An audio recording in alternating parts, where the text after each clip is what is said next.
সামনেই আসছে গরমকাল আর শরীরকে ঠান্ডা রাখার জন্য আমি আপনাদের সামনে নিয়ে চলে এসেছি মুসাম্বির জুস।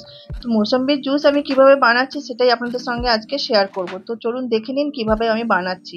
আমি সঙ্গীতা, আমার বাঙাল ভার্সেস ঘটির রান্নাঘর চ্যানেলে আপনাদের সকলকে স্বাগত জানাই। সবার প্রথমে আমি এখানে 4টে মুসাম্বি নিয়েছিলাম, তো সেগুলোকে ভালো করে ধুয়ে আমি খোসাগুলোকে ছাড়িয়ে নেব।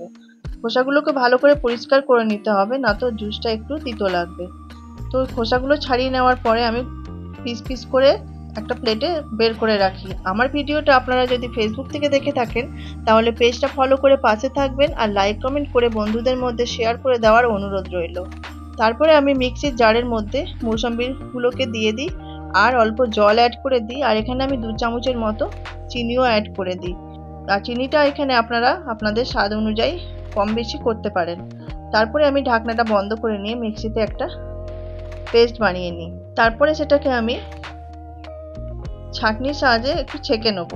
সামনেই যা গরম আসছে, এই সময় জুস, শরবত এগুলোই বেশি ভালো লাগবে খেতে, আর এগুলো খেলেও শরীরটা অনেকটা ঠান্ডা থাকে। এইভাবে আমি সমস্ত জুসটাকে ভালো করে ছেঁকে নিয়ে গ্লাসের মধ্যে সার্ভ করে দেবো।